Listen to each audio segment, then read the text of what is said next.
Bien, mis hermanos,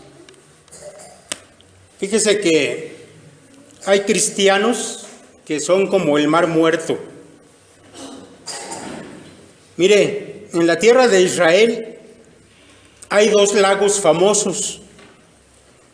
Uno es el mar de Galilea y el otro es el mar muerto. Y tienen una cosa en común, que ambos lagos deben su origen al río Jordán.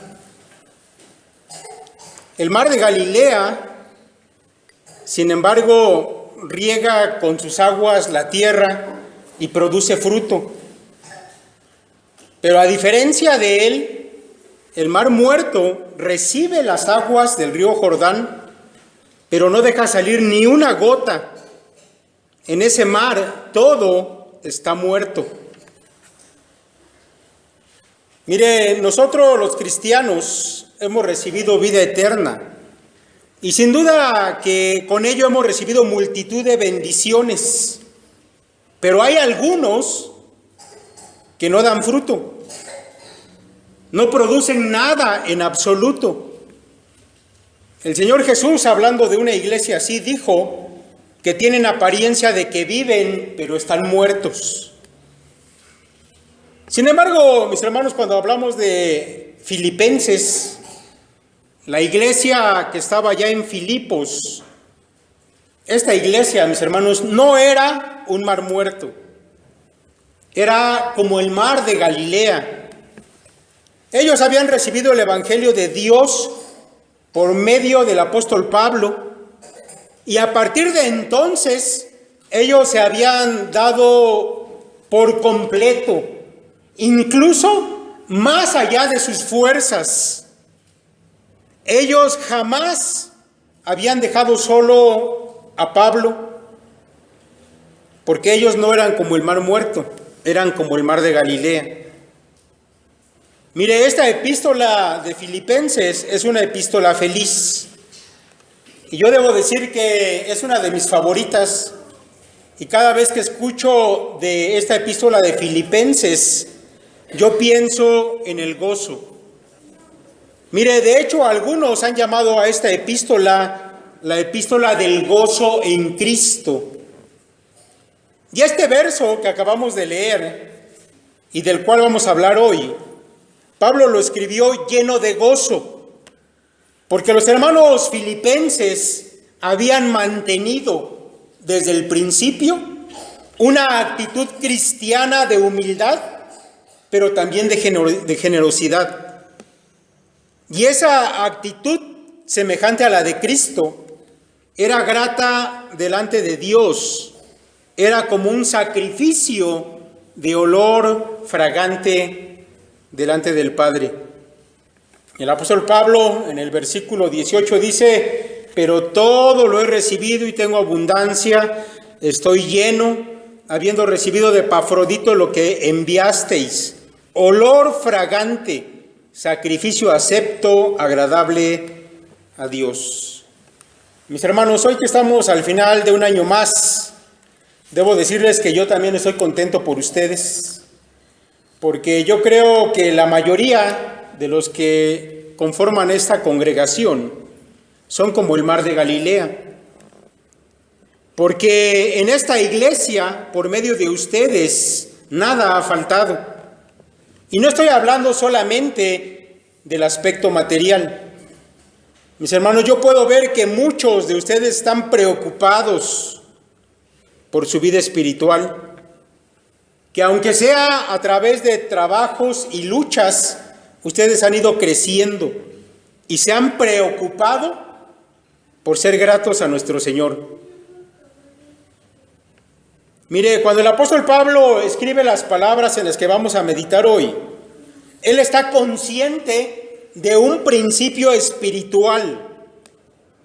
Ese principio espiritual dice que si tú honras a Dios, Dios te honra a ti, que el que siembra produce fruto espiritual. El apóstol Pablo en otra parte, en otra epístola dice: porque el que siembra para su carne, de la carne segará corrupción, mas el que siembra para el Espíritu, del Espíritu segará vida eterna. No nos cansemos pues de hacer el bien, porque a su tiempo segaremos si no desmayamos. Mis hermanos, las palabras del apóstol en el texto de esta noche, Filipenses 4:19, son una promesa para una iglesia que en su tiempo fue fiel, que había dado evidencia de su carácter, de su preocupación por la obra de Dios. Y esa promesa, mis hermanos, tiene que ver con la provisión de Dios. Hoy vamos a hablar de esa promesa, porque también es para ustedes. Siempre, mis hermanos, que nos mantengamos en ese carácter semejante al de Cristo, estaremos demostrando que somos una iglesia de Cristo y por lo tanto, mis hermanos, depositarios de esta promesa. Filipenses 4:19, mi Dios, pues, suplirá todo lo que os falta conforme a sus riquezas en gloria en Cristo Jesús. Vamos a explicar este texto en 4 partes. Primero, lo que Dios suple. Segundo, quién lo suple. Tercero, la provisión que suple. Y cuarto, por medio de quién lo suple. Vamos a comenzar a hablar, mis hermanos, de aquello que Dios suple. Dice el apóstol Pablo, mi Dios pues suplirá todo lo que os falta. Todo lo que os falta. Ahora mire, yo quiero pedirle que piense por un instante en las cosas que usted necesita. No quiero que se ponga triste o melancólico, pero lo invito a pensar en sus necesidades.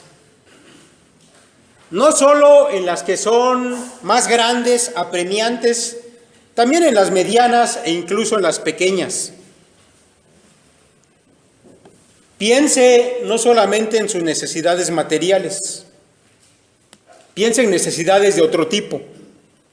Por ejemplo, necesidades emocionales, necesidades físicas, necesidades en cuanto a nuestras relaciones con los demás, necesidades espirituales, o incluso también en las necesidades de su ministerio como cristiano.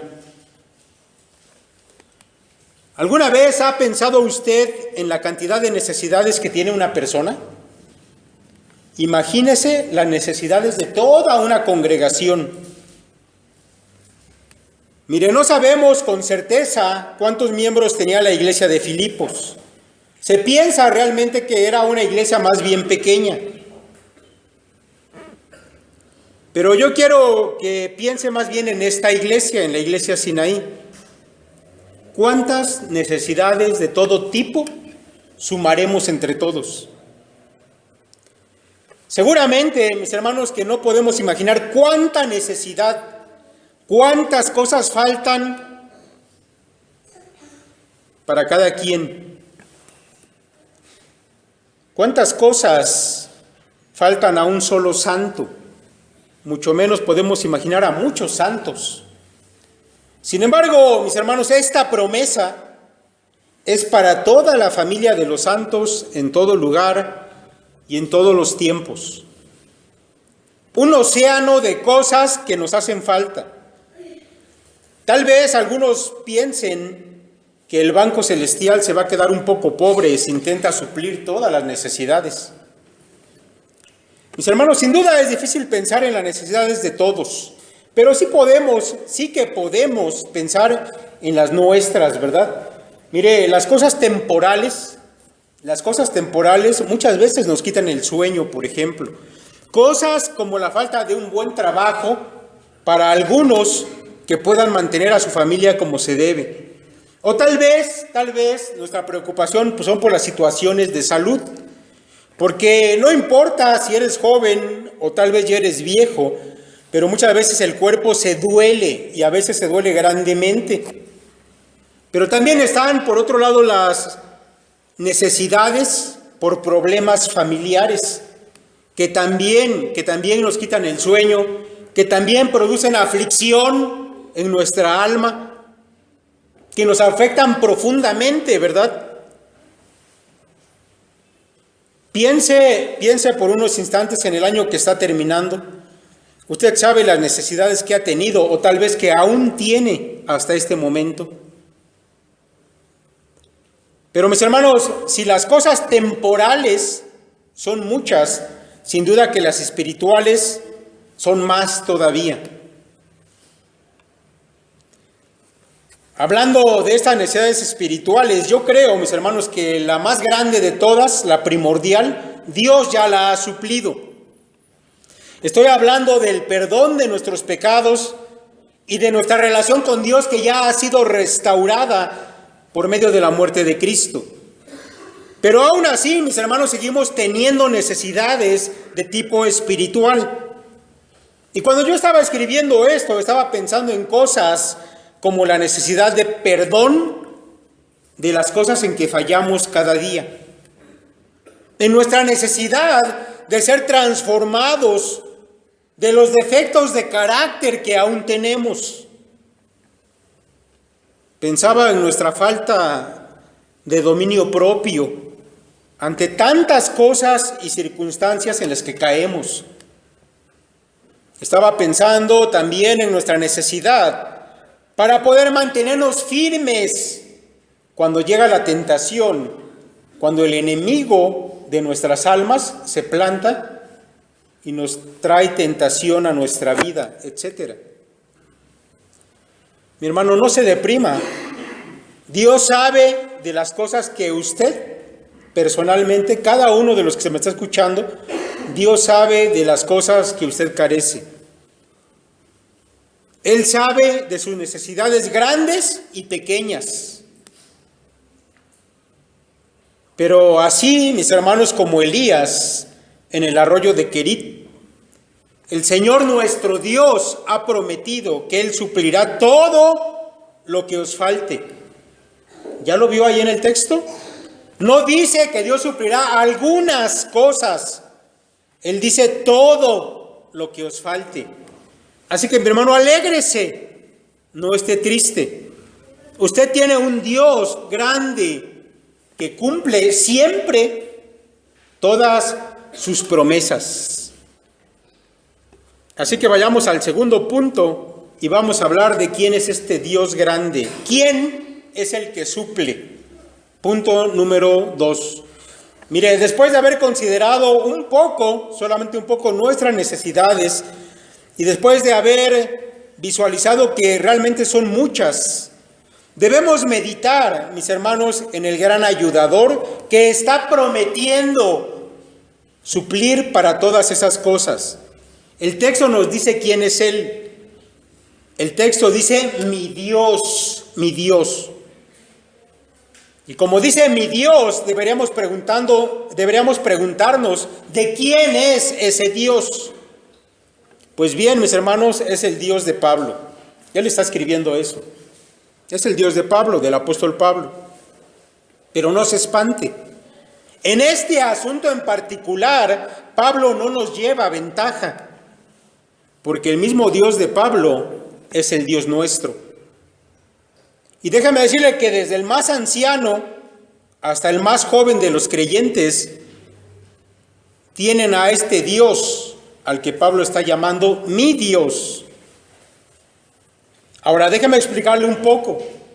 Pablo usa esta expresión, mi Dios, porque su intención es que los creyentes sepan que si ese Dios ha suplido en todo las necesidades de Pablo, también suplirá las tuyas. Escucha las palabras de Pablo. Pues a una Tesalónica me enviasteis una y otra vez para mis necesidades. No es que busque dádivas, sino que busco fruto que abunde en vuestra cuenta. Pero todo lo he recibido y tengo abundancia, estoy lleno. Ahora, mi hermano, tome en cuenta, por favor, que estas son las palabras de un hombre que estaba preso. Mis hermanos, yo difícilmente puedo pensar en un lugar en donde menos me gustaría estar que en una prisión. Pablo está escribiendo muy probablemente desde una cárcel romana. Mire, algunos piensan que era una casa que le habían permitido alquilar, y si este fuera el caso, aún así, ese era un sitio bastante incómodo, sin privacidad alguna. El apóstol Pablo tenía atado a cada mano un guardia romano, privado de toda comodidad. Sin embargo, también está la posibilidad de que el apóstol Pablo estuviera en el calabozo del pretorio en Roma.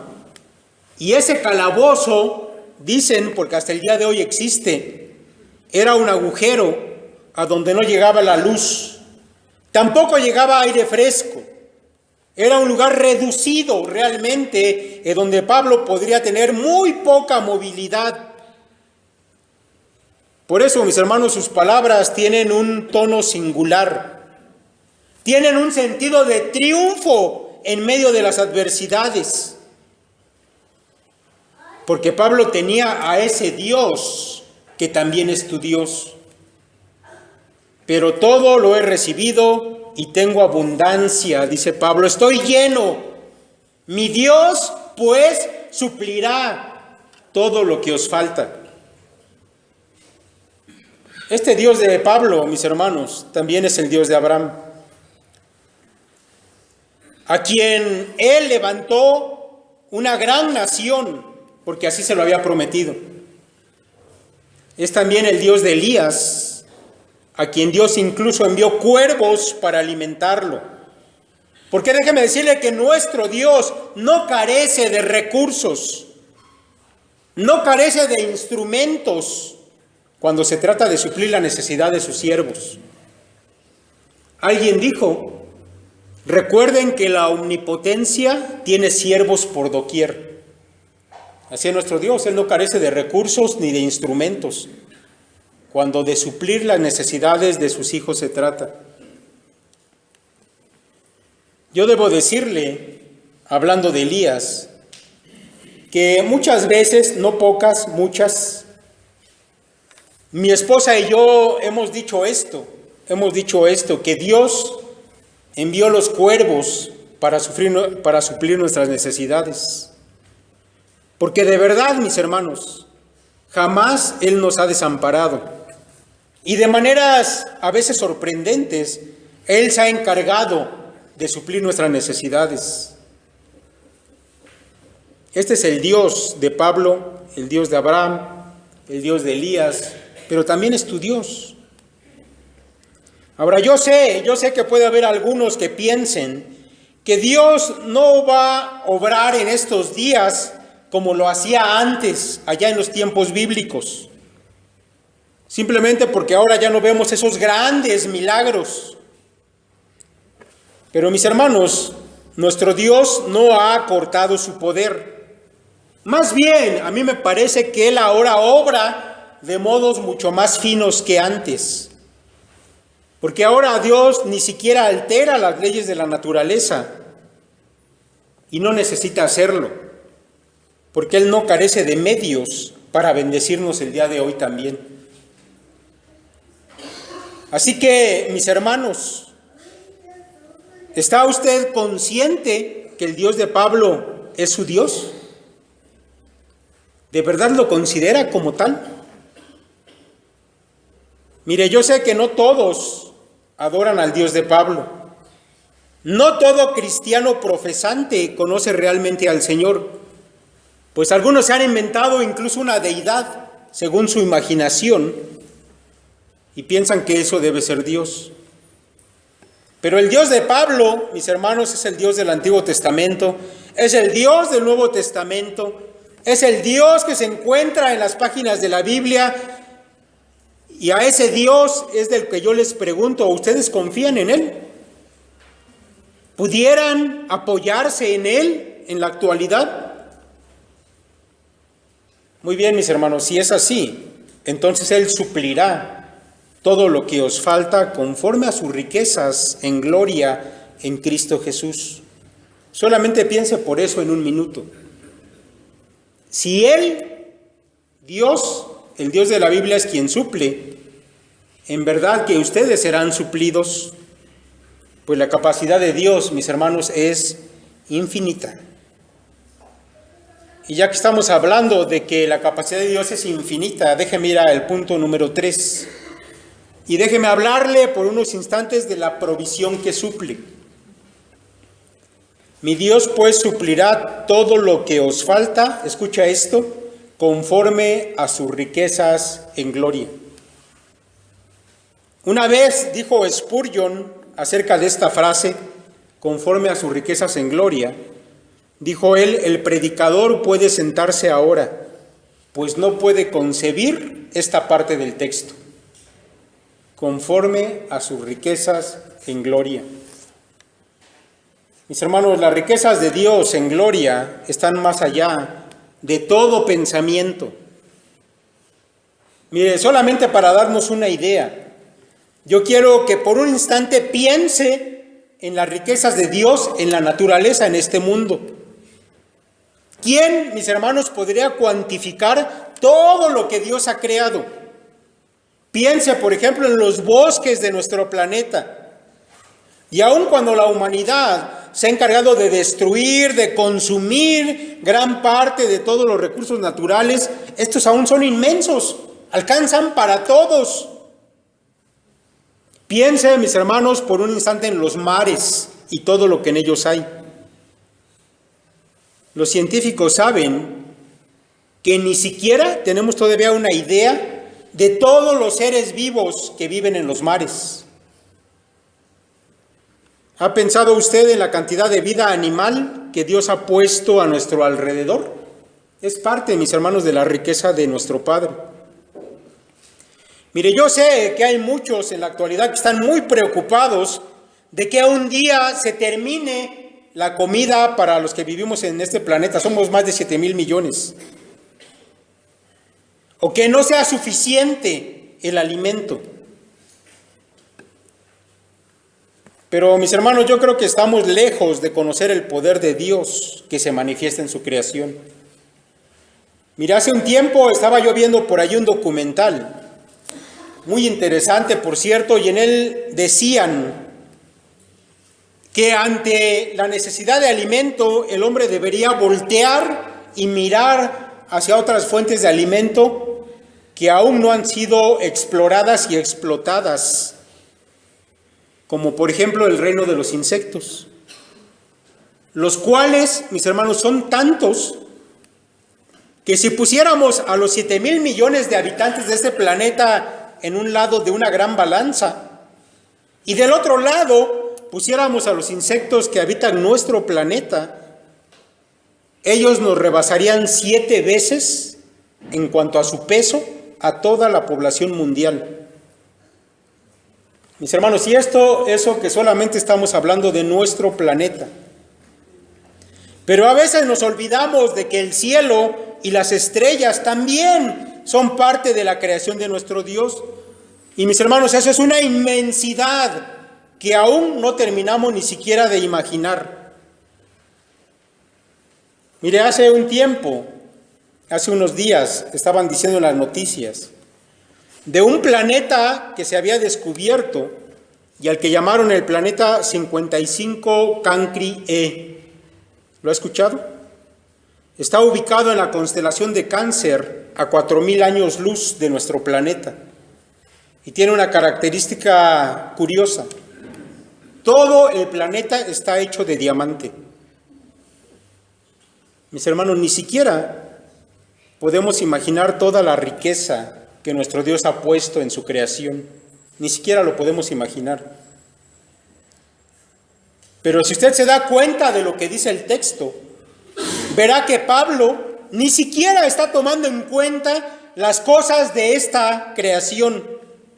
Él está hablando de sus riquezas en gloria, las cuales, mis hermanos, son infinitas. Dios es rico no solamente en cosas materiales, sino en cosas, mis hermanos, como su poder y su autoridad. Pues Él controla todo cuanto existe, tanto las cosas de este mundo como también las celestiales.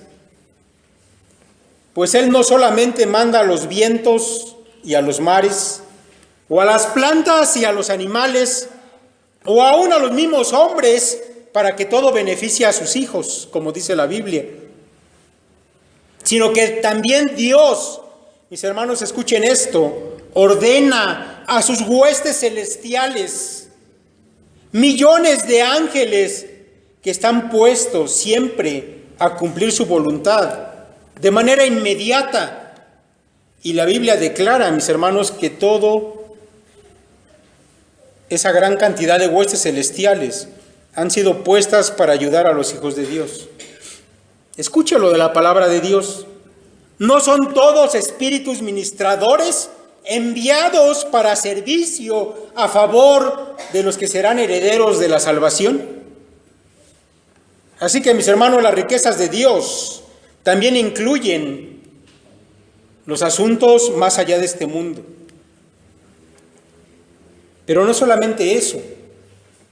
Sin duda, mis hermanos, otras cosas aún más importantes de las que hemos dicho hasta ahorita. Porque lo que Dios es, también es parte de sus riquezas. Dios, mis hermanos, es rico en amor, es rico en misericordia, en sabiduría, en bondad, en verdad, en paciencia. Mis hermanos, y yo creo firmemente que cada uno de los que estamos aquí lo ha comprobado. De una o de otra manera, esta riqueza de Dios también la conocemos. Así que yo le pido que piense por algunos segundos en nuestro texto de hoy, a la luz de lo que yo acabo de decir ahorita. Mi Dios, pues, suplirá todo lo que os falta conforme a sus riquezas en gloria. Alguien dijo que si un rey le diera a un pobre un par de monedas, él estaría dando solamente algo de su riqueza. Pero si ese rey le diera un costal lleno de monedas de oro a ese hombre, seguramente que dejaría de ser pobre aquel hombre. Pero entonces realmente aquel rey estaría dando conforme a su riqueza. ¿Imagina la riqueza de su Padre Celestial? Mis hermanos, esta promesa que tenemos aquí en Filipenses es una promesa muy grande, enorme. Tal vez ni siquiera, mis hermanos, antes habíamos meditado en ella. Y tal vez nos habíamos encargado más bien de estar tristes, deprimidos, en lugar de estar gozosos en Cristo, así como Pablo, aún en aquella prisión lo estaba. No te preocupes por tus circunstancias, tu Dios es grande y además su provisión es infinita. Déjame terminar, mi hermano, con esto voy a terminar este sermón, con este cuarto punto. ¿Por medio de quién lo suple Él? El glorioso medio a través del cual nuestras necesidades habrán de ser suplidas, mi hermano, está ahí en esa última parte. Dice, conforme a sus riquezas en gloria en Cristo Jesús. Sin duda, mis hermanos, que ustedes van a ver suplidas sus carencias, porque esta es una promesa de Dios. Pero debes descansar en Cristo para todo. A Él es a quien siempre tienes que recurrir en todo. No es yendo a tus propias fuerzas, porque todo hombre es miserable ciertamente comparado con Dios. Y si tú te encargas de apoyarte en tu propio esfuerzo, en tu propia sabiduría, solamente vas a producir afán en tu vida, es decir, preocupaciones inútiles. Pero el Señor Jesucristo dijo, considerad a los lirios del campo cómo crecen. El Señor nos muestra que ellos dependen en todo de Dios. Los lirios en el campo, su existencia se le deben únicamente a Dios. Nosotros debemos ser igual a ellos, según nuestro Señor Jesucristo. Cada preocupación, ya sea material, física, emocional, espiritual, etcétera, debe ser considerada a la luz de nuestra relación con Cristo. Pues mis hermanos, en Él tenemos la visión correcta de las cosas y también su solución, siempre para la gloria de nuestro mismo Señor. Así que mis hermanos, no es por medio del pastor, No es por medio del médico, del psicólogo, del patrón en tu trabajo, etcétera, que tú tienes alivio de tus necesidades, sino solamente a través de Cristo Jesús. Y si alguien te habla de otro medio, cualquiera que sea, otro camino a tus necesidades, sin duda que eso es un engaño. Mira, escucha lo que dice el apóstol Pablo allá en Colosenses.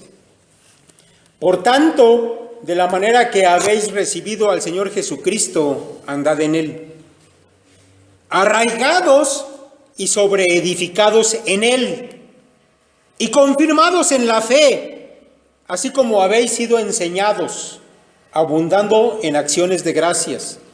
Mirad que nadie os engañe por medio de filosofías y huecas sutilezas, según las tradiciones de los hombres, conforme a los rudimentos del mundo y no según Cristo.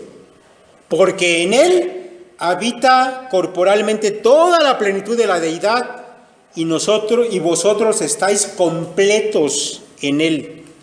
Nada, mi hermano, te faltará, de nada vas a carecer, siempre y cuando permanezcas en Cristo, arraigado en Él, dice Pablo, es decir, plantadas las raíces de nuestra existencia en nuestro Señor Jesucristo. Entonces solamente estaremos completos, no faltándonos nada, ni ahora ni por la eternidad. Este mensaje, mis hermanos, no lo olviden, emana de la palabra de Dios misma.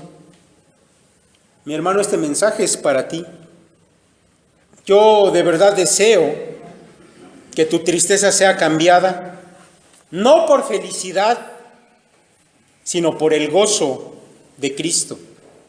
Y que tu fe en Él sea aumentada mucho más ahora y el año que en solamente unas horas va a dar inicio. Que tu gozo, mi hermano, sea en Cristo, como lo fue en Pablo.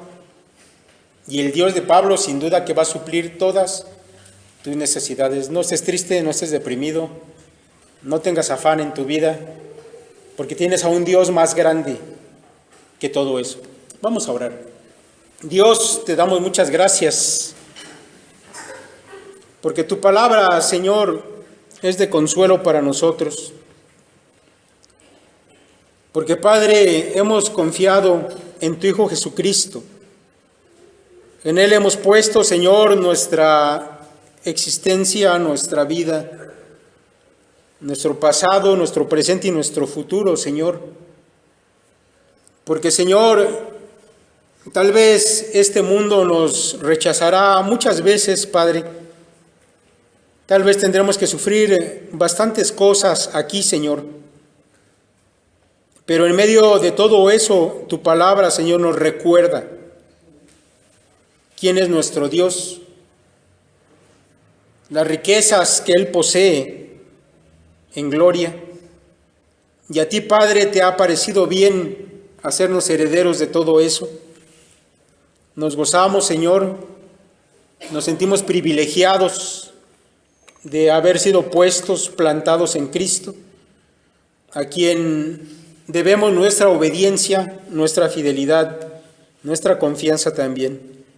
Señor, te agradecemos por todo este año en el que tú nos has guardado, pero Padre, también queremos, Señor, decir que confiamos aún para el futuro, para el próximo año, Señor, porque estando en ti, Padre, nada nos falta, nada nos faltará, Señor. En ti estamos completos y nos gozamos, Señor, de que así sea. Que nuestro gozo, Padre, sea permanente, porque tú, Señor, eres inamovible, no cambias, eres inmutable, Padre, y tus promesas también son inmutables. Gracias, Dios, por tu bendición, por tu amor. En el nombre de Cristo Jesús. Amén.